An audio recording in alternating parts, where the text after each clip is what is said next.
Welcome to the Mortal Angel Podcast, Episode 3. I am Angel, coming to you from Spokane, Washington.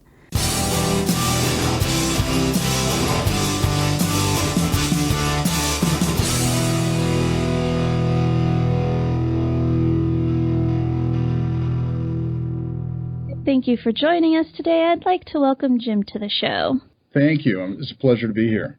Jim is the president of the Inland Northwest Freethought Society, and he has agreed to answer a couple of questions for me today. All right, fire away. What is the Inland Northwest Freethought Society? It's an organization that came into existence in 1992 when a few folks that were tired of religious privilege and people just getting religion imposed on them got together and became a group that could allow folks of like mind, that is agnostics and atheists, to get together, to talk, to have a meal, to vent. Venting happens there.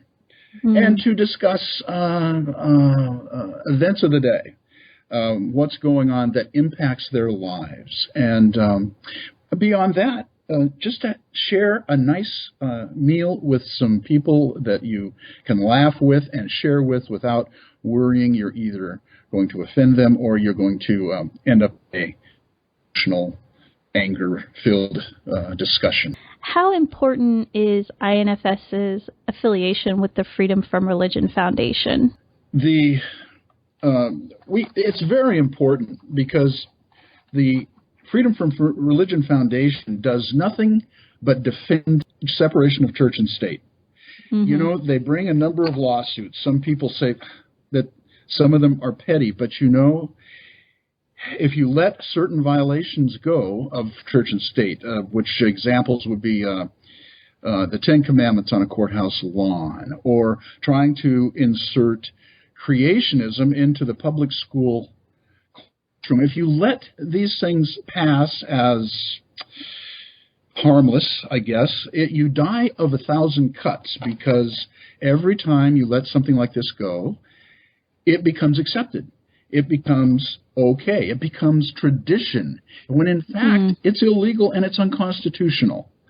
And so the FFRF, that's all they do is pursue separation of church and state issues to make the playing field level for everybody. And we at the FFRF, at the INFS, try to do at the local level what we can to expose that, which is sometimes called tradition or sometimes called persecution by the religious, when in fact we're just challenging their religious privileges, such as having 10 Commandments on a courthouse lawn for 20 years. Well, it's still illegal. Even after 20 years, even if you've gotten away with it that long, saying it's tradition doesn't make it okay. And that is what the FFRF does, and to a smaller degree, the INFS does, to try and level the playing field for everybody. In my last podcast, I was talking about an article I had read that said that non-believers tend to be non-joiners. Do you think that's true? Absolutely. It's interesting. We have an organization of people who tend not to have an organization. The fact of the matter is, to come to the conclusion of agnosticism, or I call myself an atheist, but I've never met an atheist who ever said they can prove God doesn't exist. They can say there's such a mountain of lack of evidence that I'm as convinced as I can be that there is no deity that has ever existed, or that nothing supernatural is the case. But they don't make the absolute claim. Beyond that, however, they may be liberal in their political point of view. They may be conservative. They may be pro or con abortion. They may even think that birding is not a sport, but I'd argue that. Okay. And trying to organize them is hard. But we do, if you would, I'll take a few seconds here and say what the INFS does. Sure.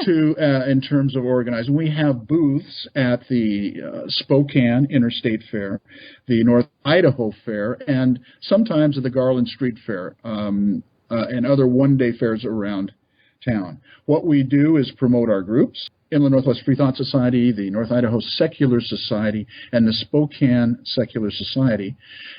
for people of like mind that want to come and join us. We have an email sign up usually, and we gain a lot of new members. We also get out there and just put our face out there. Somebody can come up to me when I'm wearing my blasphemy is a victimless crime shirt. They understand that I am an atheist, and they can come and talk to me. They can quiz me about my morals.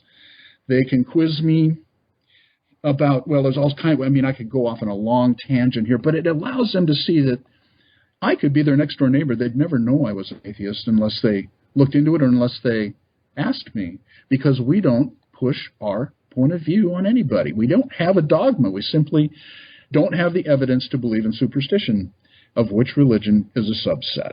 So we have our fairs for that. We also push very hard for separation of church and state at those fairs. Getting people to come and be in the fair booth, it intimidates some folks. I personally enjoy it very much. Yeah, it's a big tour for our vice president, Elizabeth.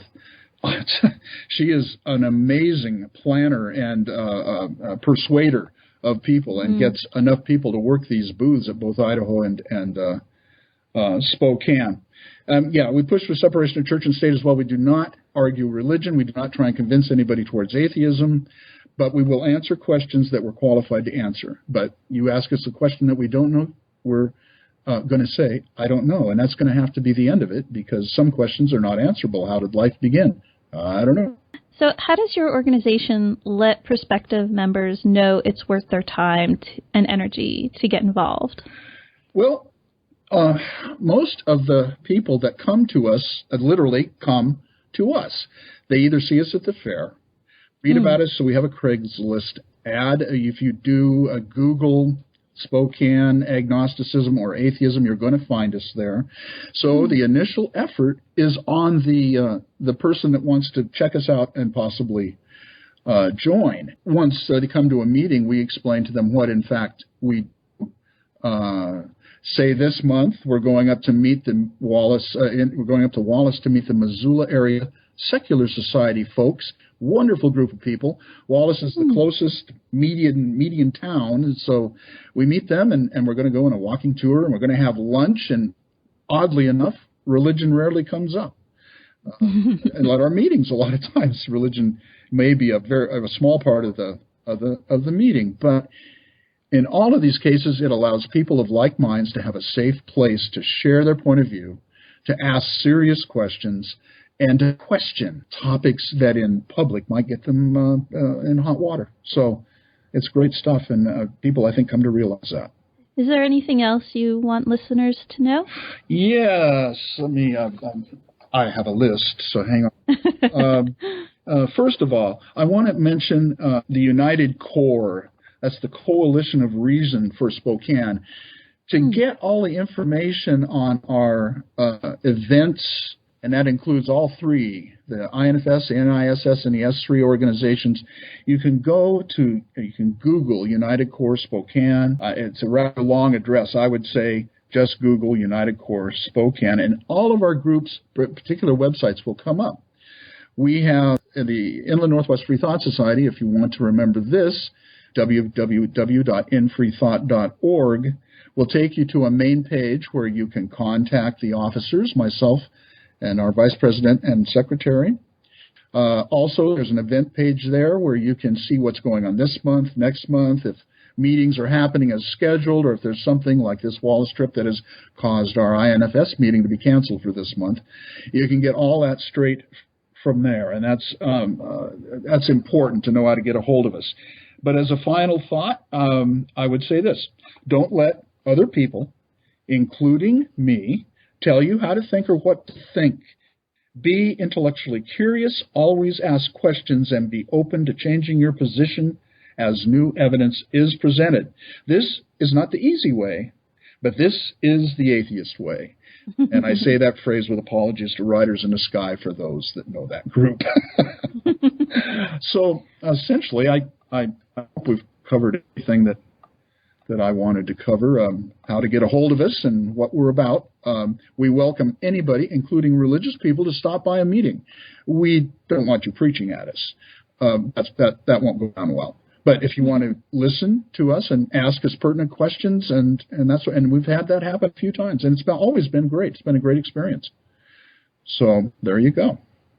Great. I'll put those links up on the blog, so if listeners for some reason have forgotten them or can't find it in Google, there'll be a link on the blog to it. Yes.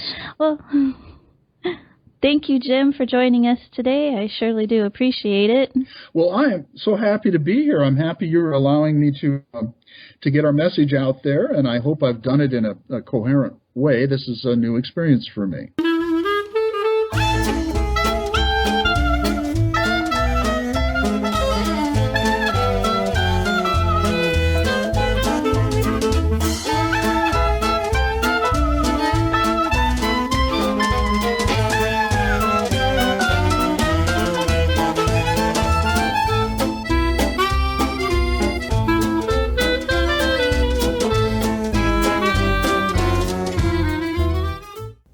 All of the links mentioned in today's interview are available at themortalangelsblog.blogspot.com.